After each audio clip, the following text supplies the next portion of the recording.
Selamat sore, perkenalkan saya Nikita Tiawka Aulia Putri, NIM 052481 Prodi Ilmu Hukum, Fakultas Hukum Ilmu Sosial dan Ilmu Politik.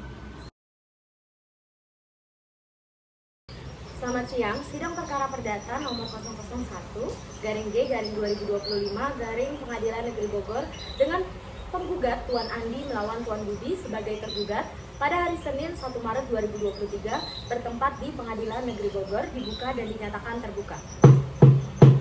Baik, sebelum majelis melanjutkan persidangan hari ini, majelis akan menanyakan terlebih dahulu bagaimana proses yang telah dilakukan. Bagaimana penggugat? Yang mulia, dalam proses mediasi kami dari pihak penggugat tidak menemukan kata kesepakatan bersama. Oleh karena itu kami melanjutkan ke proses persidangan. Baiklah, setelah menerima laporan dari berbagai pihak, hasil mediasi tidak menemukan titik perdamaian. Majelis akan melanjutkan agenda persidangan dengan pembacaan gugatan dari pihak penggugat. Bagaimana dengan pihak penggugat? Sudah siap dengan gugatannya? Sudah, yang mulia. Baik, kepada penggugat silakan membacakan gugatannya. Terima kasih yang mulia majelis hakim.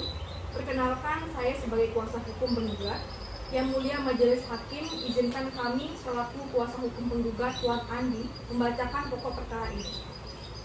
Adapun dasar yang menjadi gugatan dalam perkara ini bahwa pada tanggal 15 Januari 2023 penggugat Tuan Andi dan tergugat Tuan Budi telah menandatangani perjualan jual beli sebidang tanah seluas 1.000 meter persegi yang berlokasi di Kecamatan Cisarua, Bogor dengan nilai transaksi sebesar 1 miliar pembayaran disepakati dalam 2 tahap, yaitu uang muka sebesar 300 juta dan pelunasan 700 juta selambat-lambatnya 3 bulan setelah penandatanganan perjanjian.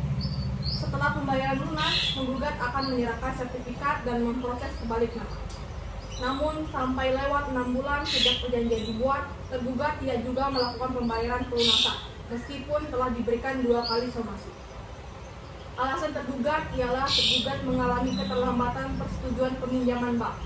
Akan tetapi, alasan penggugat tersebut tidak dapat dijadikan alasan yang sah karena hal tersebut tidak tercantum dalam perjanjian. Akibat dari kelalaian tergugat, penggugat mengalami kerugian karena tidak dapat memindahtangankan tanah tersebut kepada pihak lain dan mengalami kerugian tambahan lainnya. Oleh sebab itu, penggugat memohon kepada Yang Mulia Majelis Hakim untuk 1. Menyatakan tergugat telah melakukan manifestasi. 2. Menghukum tergugat untuk membayar pelunasan sebesar 700 juta berikut bunga sesuai ketentuan perundang-undangan. 3. Menghukum tergugat membayar seluruh biaya perkara. 4. Memberikan putusan lain yang dianggap adil oleh majelis hakim. Demikian gugatan kami sampaikan. Selanjutnya kami ingin mengajukan pertanyaan kepada pihak saksi.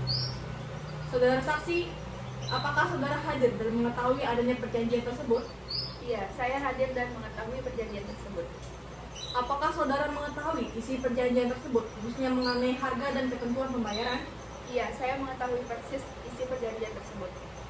Menurut pengamatan saudara, apakah Tuan Budi pernah melakukan pelunasan pembayaran tahap kedua sebesar 700 juta dalam waktu yang ditentukan? Dalam penglihatan saya, Tuan Budi tidak pernah melakukan pelunasan tersebut. Dan apakah saudara mengetahui Tuan Andi telah mengirimkan surat somasi kepada Tuan Budi terkait pelambatan pembayaran? Iya, saya mengetahui itu.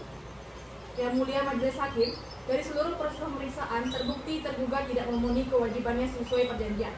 Kami memohon Majelis Hakim mengabulkan seluruh gugatan penggugat. Terima kasih. Setelah mendengar pembacaan gugatan, replik, duplik, pembacaan kesimpulan, keterangan saksi dan barang bukti, maka periksaan perkara dinyatakan selesai. Pengadilan akan bermusyawarah untuk menentukan keputusan berdasarkan fakta yang terungkap dan keputusan hukum yang berlaku. Selanjutnya, untuk hari dan tanggal putusan tersebut akan diberitahukan kemudian. Dengan demikian, persidangan perkara pada hari ini saya nyatakan ditutup.